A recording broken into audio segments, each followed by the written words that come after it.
You're no fan of fire. I need to cook this to eat it. Understand?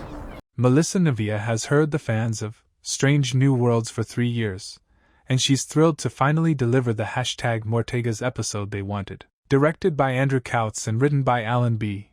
McElroy, Strange New Worlds Season 3, Episode 9 finally gives Navia's Lieutenant Erica Ortegas the spotlight. Navia carries Strange New Worlds Season 3's penultimate episode, when Lieutenant Erica Ortegas is stranded on a planet with her most feared enemy, the Gorn, Warren Scherer. Erica has to find a way to survive and forges a surprising friendship with the alien reptile. Ortegas' ingenuity is also tested as she attempts to get rescued by the USS Enterprise. Screen Rant had the pleasure of chatting with Melissa Navia about Ortegas' long-awaited Strange New Worlds solo episode. We also discussed the challenges of shooting Terrarium and how Melissa feels as she starts to film the 5th and final season of Strange New Worlds. Record this on replay and broadcast. Mayday! Mayday! This is Lieutenant Erica Ortegas! Melissa Navia loved finally giving Strange New Worlds fans the #Ortegas episode they wanted. Ortegas stranded. Melissa Navia has said it before, and I'll keep saying it forever, but the fans are the best. They're the ones who've been demanding more Ortegas since Season 1. And when I get on set, and I remember after Season 1, it never occurred to me that Ortegas got less screen time than the other characters. Because when I approach a script, I approach the scenes, the work, on a day-to-day basis. I'm fully invested in every episode. So when I finished shooting an episode or finished shooting a season, I gave every bit of myself. Navia assures fans, who created the #Ortegas, that she has heard their pleas for an Ortegas episode since Season 1. That was the first time that I was like, oh, well, they're right, Melissa says. And then we came to Season 2, and I don't know if you remember, but I remember, day when the first clip that we got from Season 2 was the clip of Ortegas potentially leaving the ship for the first time. And our producers, our showrunners, Henry Alonso Myers and Akiva Goldsman, were like, the fans have been asking for this, and so this is the clip that we're giving them. So I was always very aware that our producers and writers have always wanted and want to include Ortegas in as much of the storylines as possible. I hope that the fans absolutely love it. Melissa reminds audiences that Strange New Worlds only has 10 episodes per season. And those 10 episodes are like 10 mini-movies, I say. And the fact that they're able to do so much with our ensemble cast is a testament to the writing, is a testament to the story, says Navia. So now in Season 3, when I got the news that we were doing this big, massive episode, I was just like, I hope that the fans absolutely love it. I have a funny feeling that there are going to be fans who will absolutely love this, appreciate, understand it, and who are going to be like, we still want more. But that is a good problem to have. Melissa Navia knows Ortegas away missions in Strange New Worlds always become disasters.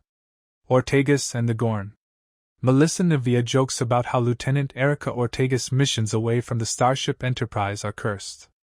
It's kind of like, if there was a beach destination that she was craving, that is not what she's getting. Navia laughs. The interesting thing about this one, of course, is that she's sent because they know that she can do the mission. She's the one who can fly in and out of it, and then what ends up happening is that nothing goes to plan, and so it's just this really great storyline that expands upon the anxiety, the stress, the PTSD she's been feeling throughout the season. And how does she overcome that? Melissa Navia points out that the best is about life. It's how do you overcome when things do not go to plan? Which is life, right? Melissa says. I love that she was able to play with that.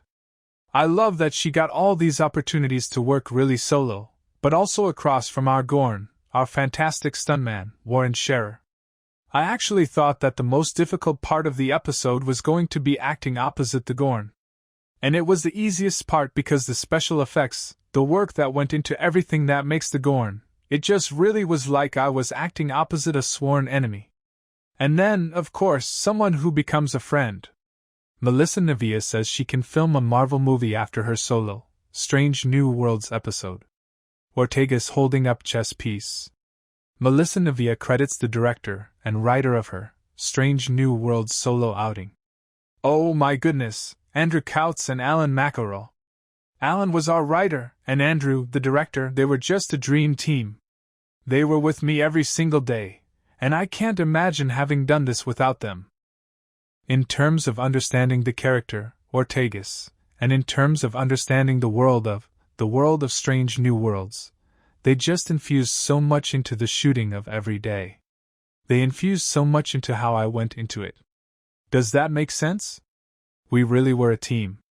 I don't know how we would have done it if wasn't the three of us. Navia says she now has a similar experience to acting in a Marvel movie.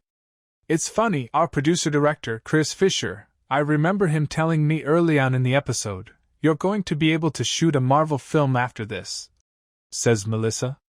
And I didn't fully grasp what he meant by that until we got to the end of the episode, and I'd done everything I'd done. I was just broken, not in a bad way, but in an exhausted, I have done everything I could possibly do way. Regarding the episode's convincing effects, Navia explains that it was a mix of digital and practical.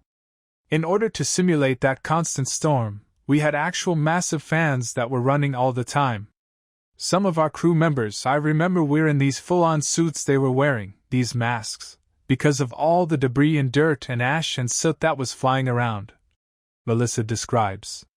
A lot of what we shot was on an AR wall, but even with all of that technology, you still cannot simulate wind and storm without your good, old-fashioned, rusty, giant fan. It took me many months to get my voice back after everything that we did on that set. Melissa and Navia loved getting to show Ortega's ingenuity and engineering skills. Ortega's inventing. Melissa Navia recalls just how solo her Ortegas episode was. I think the rest of my cast, I believe they all went on vacation for, I keep saying 8 days, but it might be more. Might be less. Not together. They went on solo vacations, but it was just like, that's the best way to describe how much of this episode was me. Which was funny, because I've been asking for an episode. I didn't know they were going to give me the entire episode.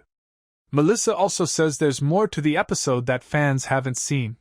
We shot so much that when I saw the final cut, there's so much that we shot that didn't even get into there. We definitely shot more. Navia also loved Ortega's resourcefulness in a crisis. When she's just like, all right, we're going to be able to figure this out. I love that, Melissa says. She gives a little shout out to Beto, to her brother, played beautifully, perfectly by Minna Lukin. When you feel as broken and downtrodden and as unsure of yourself as she has been feeling throughout the season, in those moments, you hearken back to your family, to the people that you would love to be there to see you accomplishing these things. In order to survive, Erica displayed her surprising skills equal to a Starfleet engineer, revealing new dimensions to her character. I loved all those moments when she creates water, Navia says. And she's just like, all right, we're going to be able to do something. We don't know what, but at least once you have water, anything is possible. How Melissa Navia and her cast feel about starting production on Strange New Worlds' 5th and final season. Captain Pike on the USS Enterprise bridge. Production of Strange New Worlds Season 5 has started. Melissa Navia says. It's very bittersweet.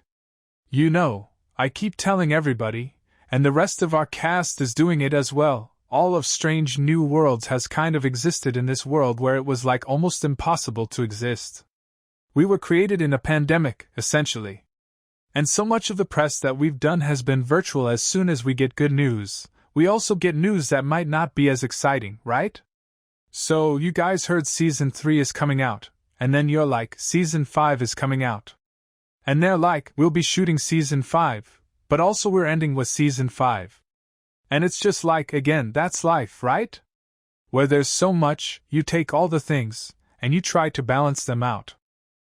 You guys have so much Strange New Worlds still to come. And you being the fans, the audience, our journalists. You guys have so much Strange New Worlds still to come, Melissa reminds us. For me, it's exciting because I know that you know for the next couple of years, new will be coming out. New Strange New Worlds, in particular. We also have Starfleet Academy coming out as well. Thanks for watching.